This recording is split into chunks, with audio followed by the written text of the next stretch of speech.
Dakota, and Dene peoples, as well as on the homeland of the Métis Nation. The water that we drink here in the city of Winnipeg, where I'm located right now, comes from Shoal Lake 40, and I thank the community of Shoal Lake 40. And the electricity that we're using to host today's session comes from Treaty 5 territory. Today, I'm also thinking about everyone who is working to care for us throughout the COVID-19 pandemic, and I'm very grateful for everything that they do. The Indigenous Scholar Speaker Series launched in 2018. The talks highlight the research and expertise of the Indigenous scholars who work at the University of Manitoba. We are so fortunate that today's technology allows us to continue to host the series while we're physically apart from each other. On this platform that we're using today, I ask that you please keep yourselves on mute if you're on the Zoom call. If you have a question, you can put that question in the chat. If you're watching us on Facebook, you can put a question in the comments section. That's being monitored and the questions are going to be sent to us, and there will be some time for question and answers after today's speaker talks. Today, we are so lucky to be hearing from an individual who works to support First Nations, Métis, and Inuit students who are entering health careers. Dr. Sarah Goulet is a Métis family doctor who grew up in the Red River Valley. Like her father, a bush pilot, she travels all over northern Manitoba and the Kivalliq region of Nunavut. She's been providing healthcare services to First Nations and Inuit communities since 2007. Dr. Goulet provides leadership and support to fly-in doctors at Ongamazin Health Services. To better service these communities, she also works to maintain her knowledge, skills, and relationships by providing hospitalist services at HSC in the clinical assessment unit and the surgical intensive care unit. Dr. Goulet is currently the Associate Dean of Admissions for the Max Rady College of Medicine. In this role, she hopes to continue to foster diversity in the college and to explore ways to support projects that increase the number of First Nations and Inuit students who can access medical school. So today, Dr. Goulet's talk is called Two-Eyed Seeing, Weaving Indigenous Ways of Knowing with Western Knowledge Systems. So I'm going to turn it over to you, Dr. Goulet. Oh, you're on mute. Sorry, I muted myself while Ruth was talking. So thank you very much for all joining us here today. And thank you, Barbara, so much for starting us off in a good way today. I'm going to be talking about, or Barbara and I are going to be talking about a concept that's well known in academic literature as two-eyed seeing, and a concept that and this concept is well known to both of us, but maybe not in the naming of it in that way. So I'm going to be talking about, Barbara and I are going to be talking about weaving Indigenous ways of knowing into Western knowledge systems. So as Ruth said, my name is Dr. Sarah Goulet. I'm also known as Sarah Speechley because I walk the path with Dan Speechley in this life, and I'm proud to carry his name. And I also am known as Zingizi Ningik. That in English is meaning strong medicine or strong-hearted otter. And I was given that name because I am so strongly tied to my family and community and a strong advocate for those peoples. So I am a Métis family doc. I've been honored to be able to work in both First Nations and Inuit communities, as well as with my Métis community over the years. And I've learned a lot from that work and a lot from training to be a doctor. And that's what I want to share with you here today. Barbara has been fundamental to the shaping of the ideas that are here today and in the teachings that she's provided me. And so I wanted to share, I wanted her to share her perspective with us first about this concept of two worlds coming together. Let me see if I can figure out how to move my screen forward. So we already had a land acknowledgement, so I'm going to move and ask Barbara if she doesn't mind speaking a little bit about this meeting of two worlds and the idea of two-eyed seeing. And I'm going to stop screen sharing so that you can see her if I can figure out how to do that.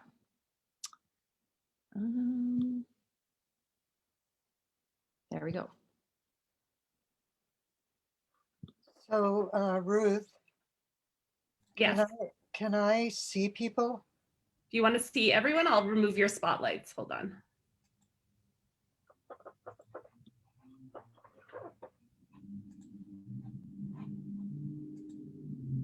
So is that it? Yeah, and maybe for as many people who can, if you can turn on your cameras, that would be wonderful. There's 48 people. There must be more people I can see. I think it's only so many people that can come up on the screen at one time. Okay, so I'm going to go to gallery then. Oh, hi, everybody. Now I can see you. Tanchi, Dishinikashun, Barbara Bruce, Penesi, Pinisu, Pimenau, Aguamayingan Dodem, Michif, Otipimisi Wak, Saint Laurent Dochin, Mio Nakshkatuk. Welcome. Welcome, everybody. I wanted to just say a couple of things. Dr. Goulet asked me to come on board with for this, and she said that, hi, Christine Sear. She said that I inspired her with some words that I shared with her. I can't even remember the words that I shared with her, but I'm glad that she was inspired and that she came along for and developed this presentation, because I know what two-eyed seeing is. The Mi'kmaq elder Albert Marshall said that to see from one eye with strength of Indigenous ways of knowing, and to see from the other eye with strength of the Western ways of knowing, and to put them together. So when I thought about that, I said to myself, that's the way I've lived. Hi, Derek. That's the way I've lived. And for a very long time in the business world, I was the executive director of the Canadian Council for Aboriginal Business. That's what they called it then. And I had to live in those two worlds. But in fact, I had to live in three worlds. I had to see in three different ways as a two-spirit woman. So I've been thinking a lot about the medical students coming on board in Manitoba, especially from the Indigenous side, and how do they maintain who they are in the systems? How do they maintain their values and their traditions and their beliefs? As Indigenous people that are looking here, that are with me, you all know what two-eyed seeing is. You have practiced that all your life. You come from different communities, Indigenous communities, and you know that you have to adapt. But the most important thing is, how do you share your knowledge, and how are you listened to in those systems? And how can you incorporate the Indigenous ways of knowing in those systems? And how can you incorporate your perspectives in those systems? The other way is we are always doing that as Indigenous people. We're always bringing in Western ways into our lives because we live in this society, in this world. So it's really important for me to say that in my life, I lived like that. And I'll give you an example. Well, I'll share a story with you on how I convinced 30 CEOs and vice presidents of mainstream business to come to a First Nation community to share stories and to listen to the people and to share ceremonies. So as the executive director of the Canadian Council for Aboriginal Business, my role was to open doors to the business community for Indigenous people, but also to open doors for the mainstream community into Indigenous ways. So I invited them all, packed them into a bus, and invited them all to come to a First Nation community. So there we go. And the first thing we do is we go to the community center, and people are introduced and we listen to the people. The second thing we do is, I don't know if they even thought what they were going into, is to share a sweat lodge ceremony with them. And the third was to have a feast, then a giveaway. This all came from the First Nation community. And they invited those people into the community. They listened, they showed respect, they talked, and they shared.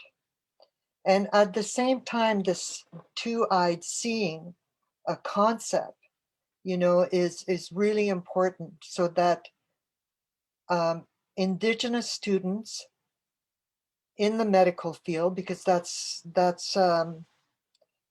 what I've been working in as a two-spirit elder in the past while, is to bring them in and to maintain their identity, their values, and what they know without losing that and immersing themselves totally in the Western side of knowing. How do we change that? How do we convince a system to appreciate Indigenous ways of knowing?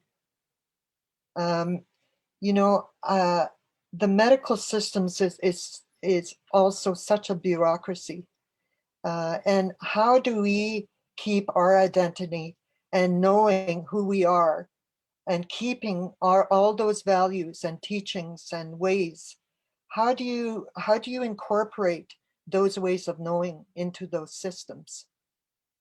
And Elder Albert Marshall says that he says that people have to be open to different perspectives.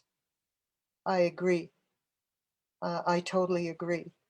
So I think it's easier for Indigenous people to adapt because they had to. They had to adapt to the Western world. I don't think it's easy for the Western side of things to accept and to appreciate and to be grateful for Indigenous ways of knowing. And I think of this, if we could work together. It's 2021, we have to change things. What are the benefits and what would be the benefits of this? Yes, there would be challenges. But does that mean that we stop of doing it? No. We have strengths on both sides, for sure. And we have opportunities.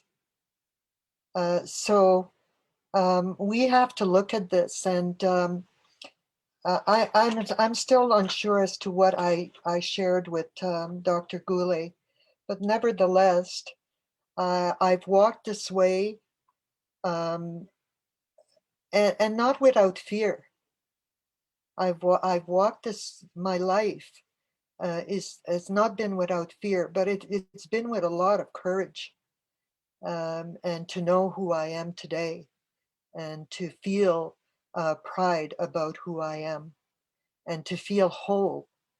And I walk in 3 worlds, and I have to balance those. And sometimes when I'm in ceremony, I just want to walk in that world, and I never want to come back to the other worlds. But we have to do it. So that's just a little bit about who I am. And we do have to empower the young people for sure. And we have to continue doing that. So I want to say Kichi Marsi, Kinanas Komitin. I thank you for listening to me. And I hope that I've shared some insight that will be with you. And I don't think Dr. Goulet is going to allow me to answer questions because she has her presentation herself. So I'll leave it up to her now. So from my heart to yours, miigwech. Miigwech, Barbara. Thank you for sharing. I think I had shared with Barbara that you know, I'm going to tell you a little bit more about my story and the reflections that I've heard from some of our Indigenous medical students, and that have helped me to understand the need for change and for bringing both the Western biomedical model together with our Indigenous ways of knowing. And every time I think about these concepts, Barbara comes into my consciousness.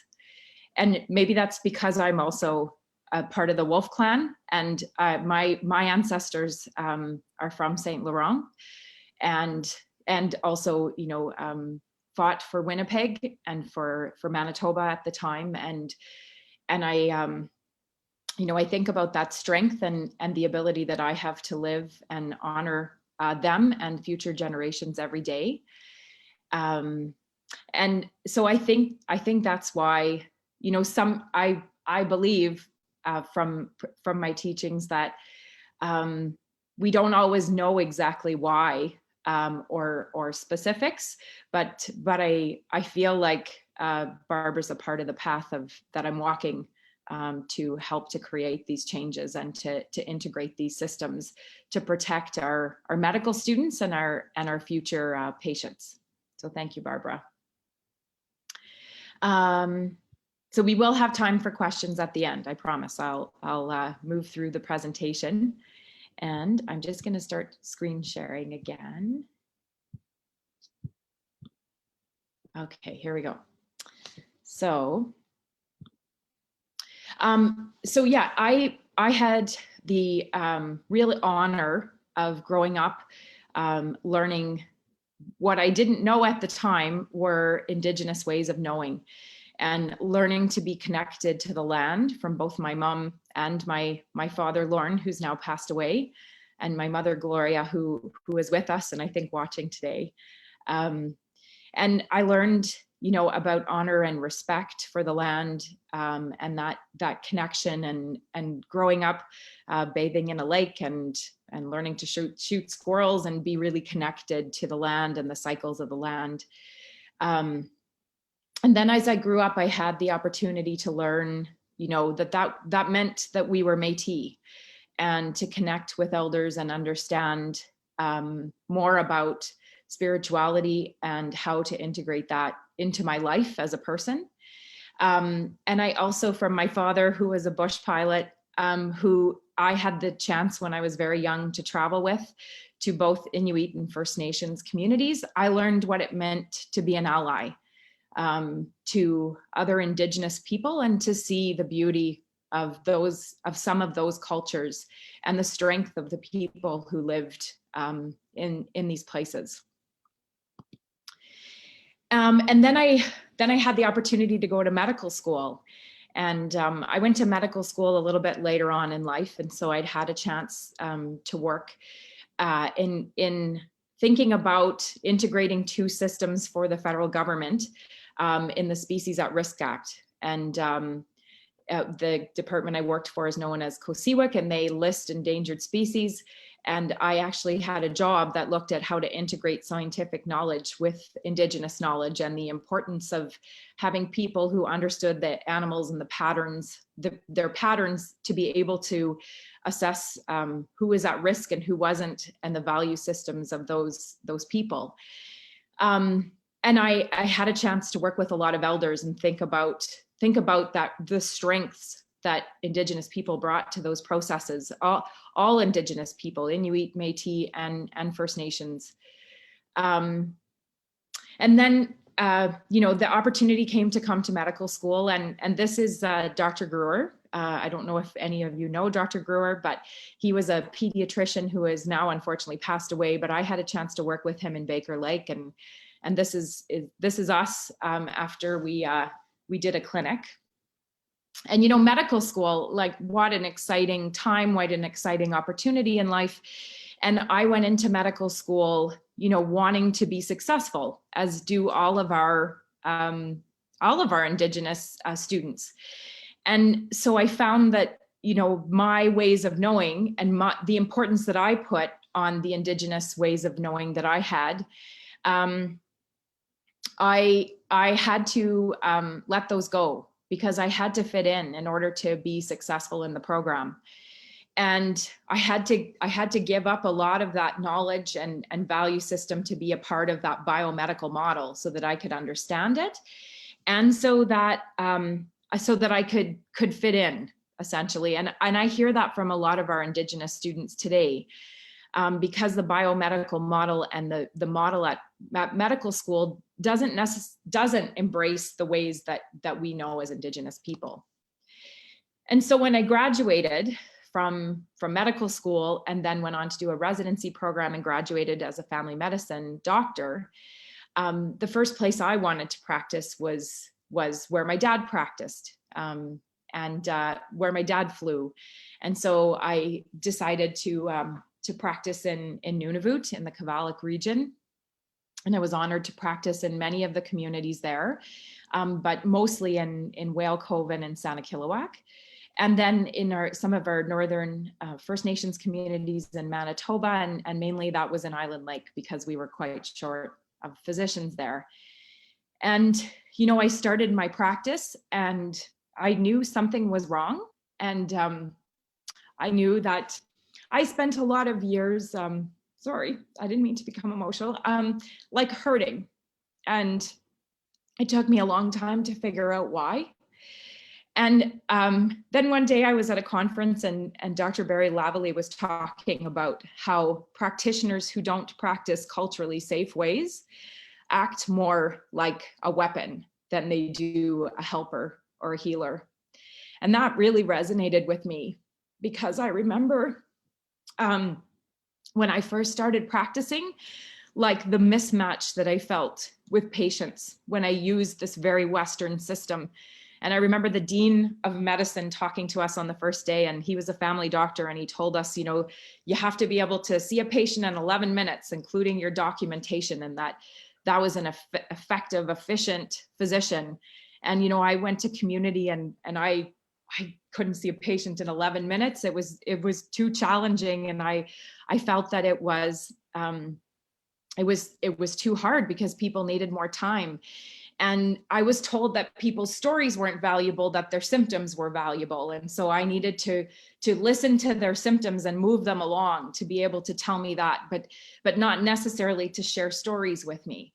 And that, I had the idea from coming out of medical school that, like, I was the most important part of the puzzle, and that if somebody came 5 minutes late for an appointment, that I wasn't supposed to see them, that they should be punished for that. And so I think I started my practice off, I would describe myself as more of a weapon than I was a helper. And so then I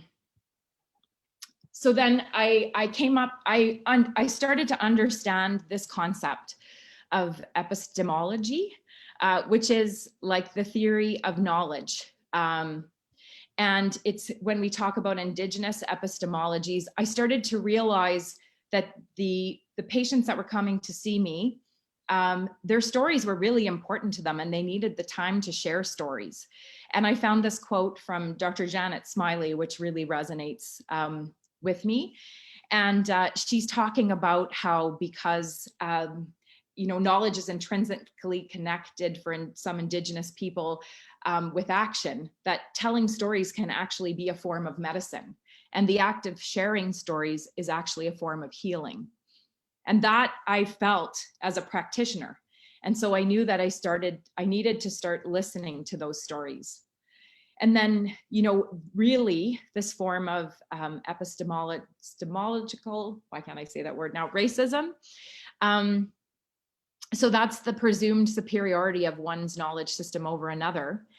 And the belief that that you can use one knowledge system to judge another knowledge system. And that actually non-settler people like me can adopt these white assumptions. And I very much feel like that happened to me, and I can feel that and understand it. And so then I started to understand very preliminary this ways of two-eyed seeing or bringing these two worlds together. And that when I was practicing, with Indigenous people, I couldn't just look at the biomedical model, because there needed to be also Indigenous ways of knowing, so that there could be this place in the center of healing. And without that, there couldn't be healing. So I had to stop and reassess what I was doing.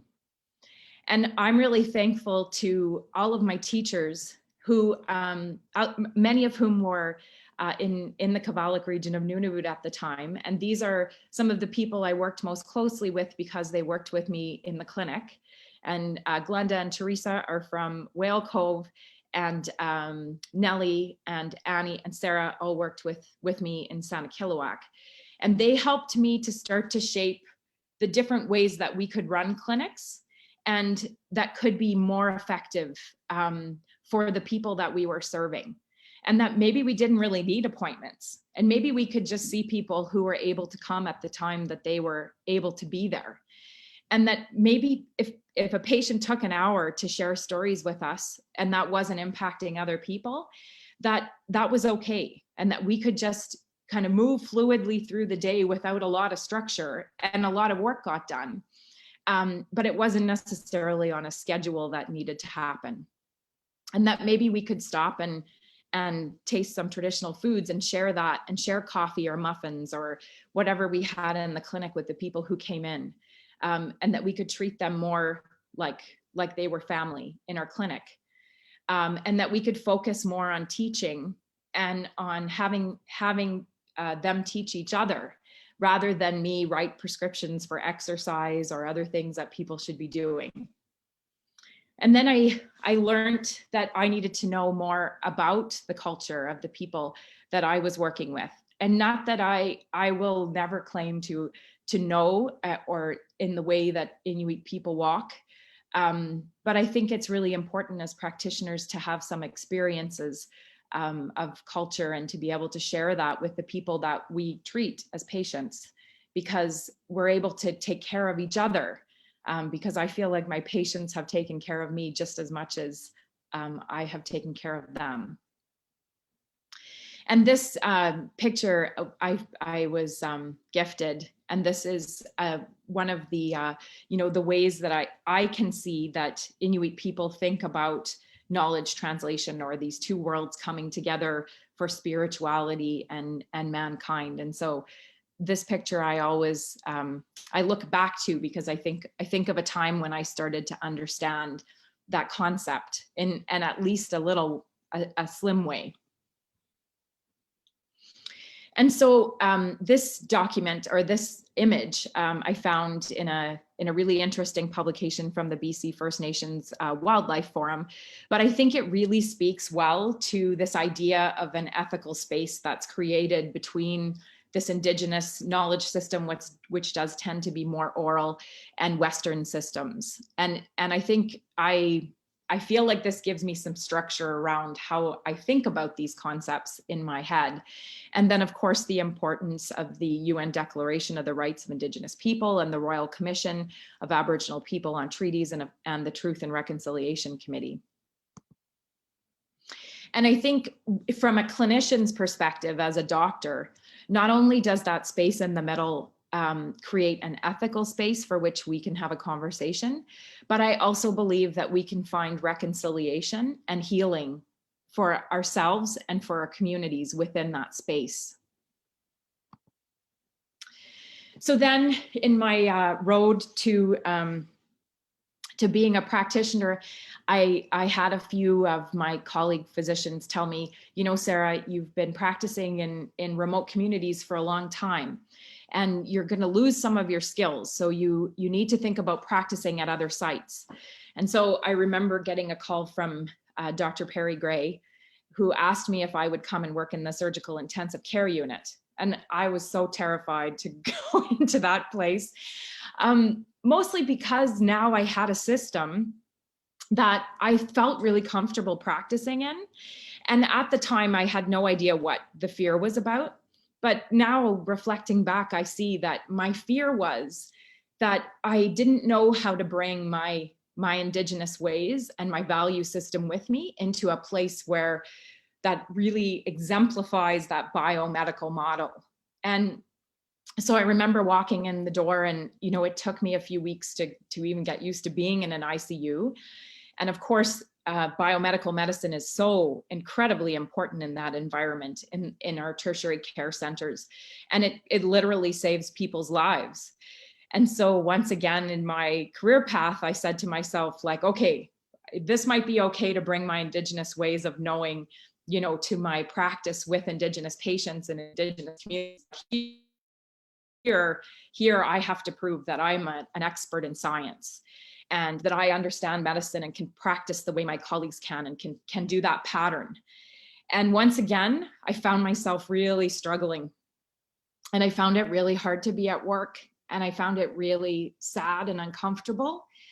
And at one point I even had to take a pause from work because I found I was so emotional, just like I am now.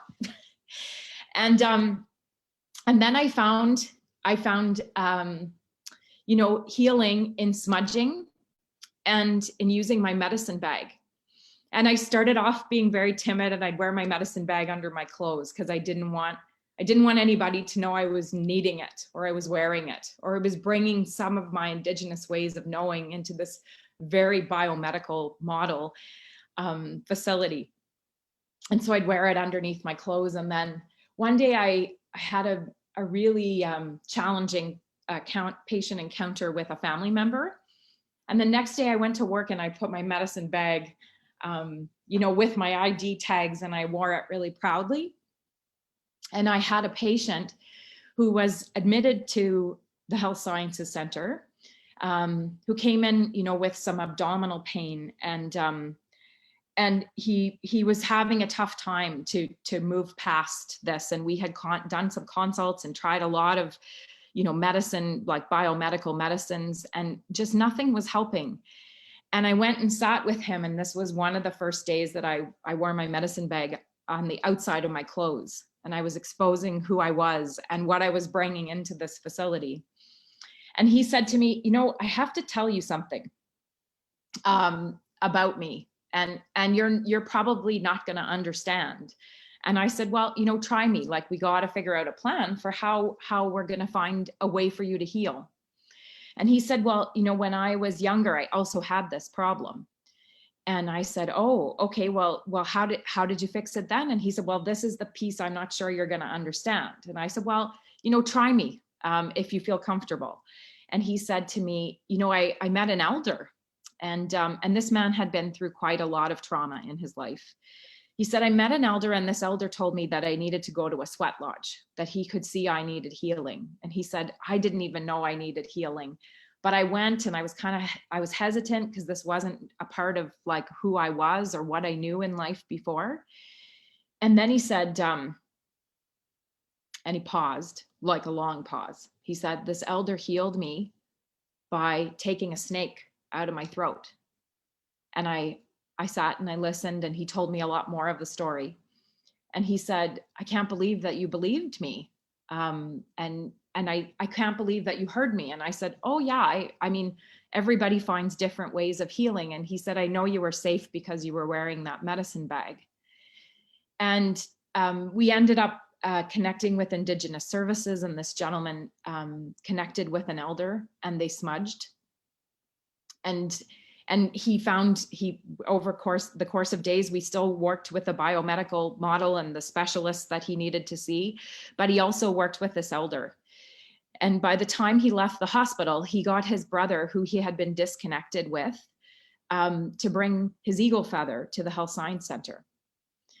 And when he was leaving, he left me the eagle feather, and he said, you need to make sure that this goes to the elder who I was working with here, because it's not right that the Health Sciences Center, the elder here, doesn't have an eagle feather. Like that elder needs that here. And that man left not only with healing, but with some reconciliation, and empowered to go forward in a place that he thought was never going to even find a way to cure his symptoms. And so from that day on, I have always known that I've had to walk between these two worlds and to find a way to help in that way. And that, bringing that forward is the only way that I can help. And so then again, I have been made the Associate Dean of Admissions, which is obviously a huge honor. And I have been working for 15 years as the chair of the Indigenous stream for the Max Rady College of Medicine. And so I've started to think of ways that not only we can work on admissions for our Indigenous applicants, but ways that we could also look at training that can weave some of these Indigenous ways into the way we train and admit people. And these are just new ideas. They are meant for discussion and for support and for redirection and for comments. And I wanted to share that with this group because I would love to find a group of people to walk together with to find the right path for this. But I wanted to just share with you some of the ideas that I've already collected from people like Barbara and from some of our students and their voices to put together into some ideas. And of course, these would be honoring the calls to action in the Truth and Reconciliation, and in the joint commitment on action on Indigenous health that was put forward by a group of Indigenous scholars, including Dr. Marcia Anderson, who is obviously one of my important mentors. And so this was agreed to by the Association of Faculties of Medicine in Canada, or AFMC. And so some of these calls to action are as a result of this particular document and how we might be able to achieve that. So the admissions to our medical school are a little bit complicated, so I'm going to try my best to break it down and try to simplify it for the purpose of explaining the parts that I would like to change. And this relates, as I'm speaking today, strictly to the Indigenous students who are applying, not to everyone in the general program, although I think there could be some changes made there as well. So at the moment, we ask all of our Indigenous students to take a test called the Medical College Admission Test. And that test looks at kind of their ability to write, their knowledge of biochemistry and physics, and is a large standardized test that is used around the world. And that we know, not specifically for Canadian Indigenous people, but for people from more diverse backgrounds, that it does have a negative bias for them taking the test. The other test is known as CASPER. So this is a situational judgment test. This test, I would say, is kind of new on the scene. It's used by programs who have large numbers of applicants, like medicine. We have about 1,200 applicants every year. And I would say the safety related to its use with medical students we don't know. But we ask the students to take both of these tests because then we can not only help them to gain admission through our Indigenous applicant stream, but also through the regular Manitoba stream, if we could say that way. And then of course they do an undergraduate degree and they're asked, we recalculate their GPA, so it's called an adjusted GPA. So for our Indigenous students coming through our Indigenous stream, we don't actually look at their MCAT scores and we don't use their Casper scores. So we strictly use a GPA, and if they're able to meet a minimum criteria of 3.3, which is the equivalent of like a B+, then we offer them in 2 types of interviews. So one interview is a panel interview, and that is a holistic review of the applicants. And the other interview is called an MMI, or a multiple mini interview. And this is the interview that every student coming into medicine would do. So if they're successful in the panel interview, and I'll explain a little bit more about what that means, then they're recommended for admission, and generally would take the first seats that we give to any students in our class. And then if they are successful in the MMI, they also could be in our medical school class. And if they're unsuccessful, then they would be rejected and they could reapply next year. So over the 15 years that I've been working within our Indigenous Canadian Indigenous stream, we have started to try, I'm not sure I would say weave ways of knowing, Indigenous ways of knowing into our process, but we've certainly tried to add some support. So we have involved support from elders and knowledge keepers who also act on our advisory committee. So we talk about the issues that are coming up for the students and how we can support them. And we certainly have had elders like Barbara, who's been instrumental in this support for these applicants over the years. We also have an MSEI workshop, which is a workshop that's held about 2 weeks before, that not only prepares the applicants for the different types of interviews, so both the MMI and panel interviews, but also has elders and knowledge keepers working on looking at teachings and identity of being an Indigenous person and how that can be helpful to being a physician. And then we try to have a conversational interview style. So we try to really engage the applicants and then speak in different ways to them and ask them questions that support their interview and help them to be the best candidate that they can be during the interview. And then we offer other types of support through advocacy. So through this process, we have about, I'm going to say usually 1/3 of the applicants, Indigenous applicants who would apply to the University of Manitoba are recommended, and 2/3, unfortunately, are usually lost. And some of the students, it takes a couple of cycles for them to be admitted because of maybe the supports or where they are in their life. But we do honestly not, when we have rejected people or not admitted them, several of these students have been lost to us in the past. So, and then looking at the undergraduate medical curriculum, that's what UGME stands for.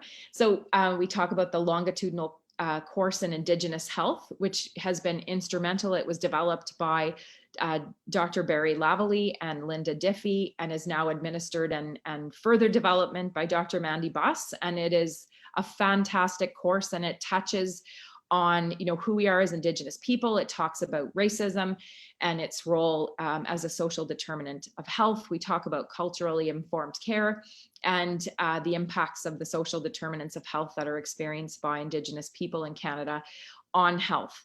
And it's a fantastic course and more of an overview, especially for those students in medicine who haven't had a chance to think about the history of colonization at residential schools and of all of the other historical impacts on Indigenous people and the way that might in fact affect their health today. So that is a huge positive addition in the past 5 or 6 years to our undergraduate medical education. But when we look at these systems and the supports that we have currently, I guess what I still think is, are we looking at developing helpers or people who can help people to heal? Or are we still looking more at that Western biomedical model? And do our graduates come out feeling more like they have lost who they are as Indigenous people, and that they've had to embrace so much of the biomedical model to be able to make it through the program, that they too feel more like weapons?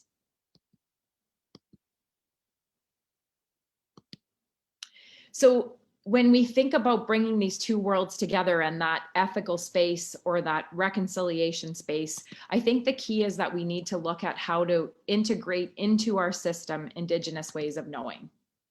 And so for admissions, this is the admissions pathway again, thinking about things that we've heard from our advisory committee. So we have a group of community and knowledge keepers and people who have done, a lot of interviewing with us before, and they have looked at different policies and processes and helped us really to shape our admissions process for our Indigenous candidates. And so thinking about what they've told us, I would say we could get rid of the MCAT and the Casper score entirely for our Indigenous applicants, because we suspect both of them could negatively bias applicants. And I'm not entirely sure all of the benefits that we're getting from having them take those two tests, which are quite expensive. And instead, we could look at having a minimum GPA, but add in some science prerequisites that would help to shape their ability to make it through the undergraduate medical curriculum. And then we do an interview, and some of those students would be recommended right away because they would be in a place in life that they would be prepared to take on that big role as a medical student that's overwhelming and sort of all consuming in life. And some of the other applicants, maybe still are struggling with their own identity, either as an Indigenous person or through other areas of their life, or maybe it's identity with their community or their families, and whether they needed more support in that way, or if they needed more supports for academics through tutors or through other learning mechanisms, so that they could be really strong coming in, so that they can handle all of the vast majority of material that's coming towards them. They may need more social supports or spiritual supports to be able to get to the point where they could feel really confident in being able to manage this program. And so Deborah Beach Ducharme actually spoke about this quite eloquently, and that we need to think about our pre-medical students as being a cohort, and on helping to shape all of them together and keep them together so that we don't lose them, so that all of these people who have already worked so hard to do all of these steps to get to this point of applying, that we don't lose them. And not only that, the next piece of this would be to help young people in early in their years in school to think about opportunities to come into health related fields.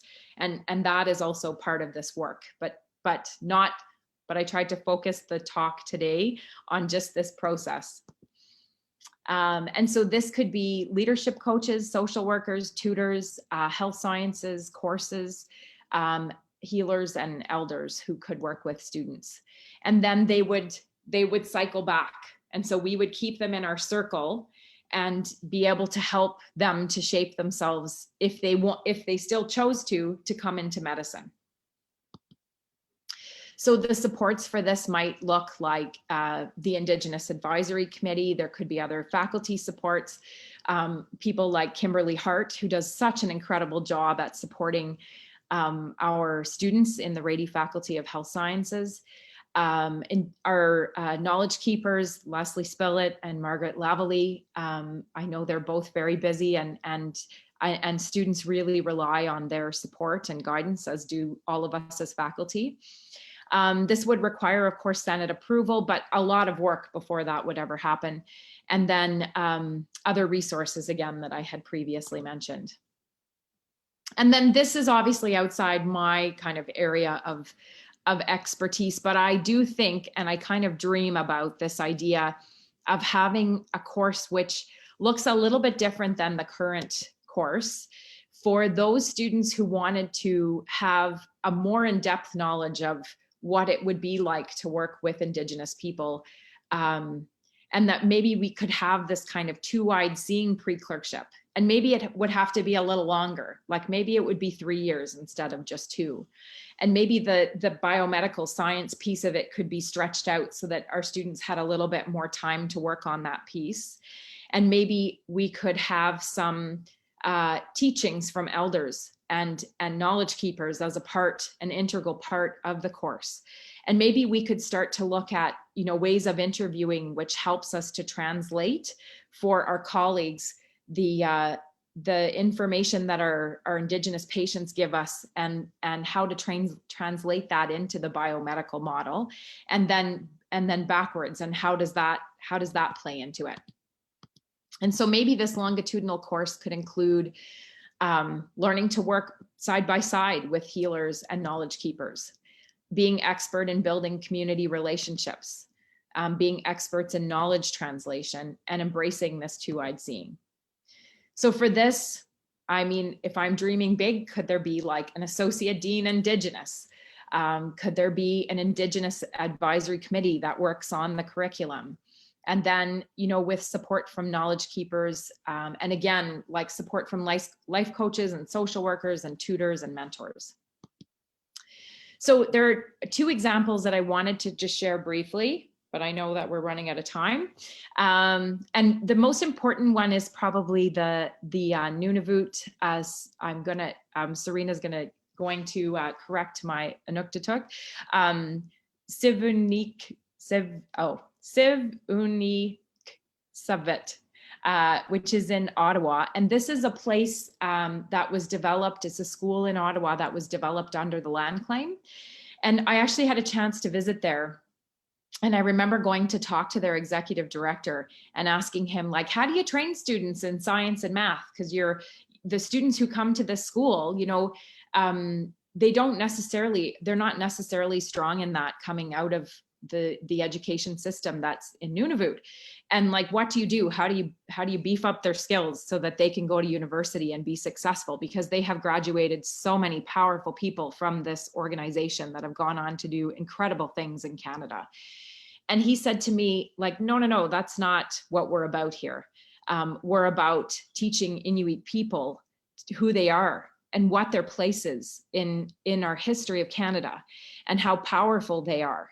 And math and science, anybody can do that.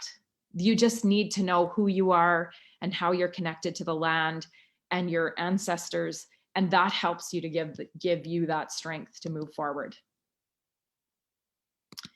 So, and I thought it was interesting when I looked up the word, the antonym to weapon, it was feather. And I think that really speaks so loudly about the ways that we can connect these 2 worlds. So yeah, reflections, feedback. I'm really curious. I'm going to stop sharing my screen. And of course, if anybody wants to join me in thinking about this further, I would welcome any comments, questions, and it doesn't have to be in this forum, and feedback. And of course, I know Barbara's going to give me feedback. Barbara, do you have anything else you'd like to say? No, I'd like to hear from the participants. Thank you so much, Dr. Goulet, for that very wonderful and thought-provoking presentation. I love the message of really understanding who we are and where we come from and how that will inform our purpose and where we're going and our work. And I'm opening it up for anyone who has some questions. Please put it in the chat. We are closing in on 1. I don't know if you can stay a few minutes extra, Dr. Goulet, in case there are questions, but if anyone has a question, you can either put it in the chat or raise your hand. There's something from Kara Brown here. I love this pre-med circle idea. I would love to see this be faculty-wide and make a circle with all the health professions. Maybe people would find a place for them in different health professions in the process. So more of a comment than a question. Does anyone have a question they would like to ask? Yeah, I guess I can ask a question. I'm currently in med school in med two, and just going through the curriculum, I find like one of the biggest like kind of courses that make you think in like the white man's way is clinical skills. So I was wondering if you had something to maybe say about that, or are you thinking somewhere in the future you could somehow get into teaching like future students on like clinical skills in Indigenous way? Yeah, I think Dustin, that's a really good comment. Um, yeah, I mean, I think I haven't probably processed exactly clinical skills, but I understand what you're saying. And that is now, if I think back a long time ago when I learned clinical skills, and sometimes have had to teach them, it's very Western, and I think it can make people feel uncomfortable. And although it's kind of part of the hierarchy of medicine and the way of doing, I think that is one of the things that I've unlearned, and I examine people in a very different way now, but I don't think I put that together, because I think over the years, and I've learned to read my patients better, and when the types of things that make them feel comfortable and uncomfortable. And some of medicine is uncomfortable, that we have to do things sometimes to people that are uncomfortable, but we can find kind ways to make them more comfortable, or at a time when people are ready. So yes, I agree. That is one of the things that we could tackle. Thank you. And thank you for everything you've done for medicine. Oh, thank you, Dustin. That means a lot to me. I see Adam has his hand up. Adam? Hi, Ruth, how you doing? Good. So yeah, I'm sorry, I'm just getting my camera here. It's back thing. I'm super excited of what I'm hearing here today and everything, and just inspired as well. I've been looking at this pretty much exactly as you have, but more from the level of elder home care and with healthcare aides and nurses. And we're in the process of actually launching an organization that would focus on recruiting Indigenous youth to work in healthcare, and for placement in community work, specifically with Indigenous community members. And we see a lot of opportunity here for like just passage of like tacit knowledge and stuff like that, and working them through to see, okay, if you are starting as a healthcare aide, which is very less than a year from training to work, and also progressing them through to be nurses or physicians or wherever they want to go in the medical field. Kind of hitting on that, I think it was more of a comment about what could we do to get youth introduced or an interim while they're pursuing degrees. And this I'd love to just talk more about this. And we've put together under a social enterprise model, a business plan, looking at how to fill the healthcare gaps in northern communities, specifically through home care. We placed first in a business place competition, so we're serious about this, and we think it just looks identical to what you're doing, and I just love to connect further on this. And just amazing stories what I heard today. It's absolutely inspiring. Oh, thank you, Adam. That's wonderful. One of the when I was in Whale Cove, the leadership at the time there put in a proposal for how to help community members, how to have a home care setup that would allow elders to be able to remain in their homes, because there were a couple elders who had to be taken to Ottawa to different facilities. And especially for some of the elders who come from Whale Cove, with this experience of the sanatoriums and how hard it was to lose them from the community and from the land, and how disconnected they felt, and how much that hurt not only their families, but the community. And they weren't funded, but I think back to that proposal all the time. They had such an amazing, inspirational proposal of the types of things they could do, and the training that they could provide community members to be able to be supports for their elders at home. And I always keep that image in my mind about what that could be and how helpful that could be, even just for people who come back from hospital, so they don't have to stay in hospital for another month, or in Winnipeg for another month, so they can come back to their land.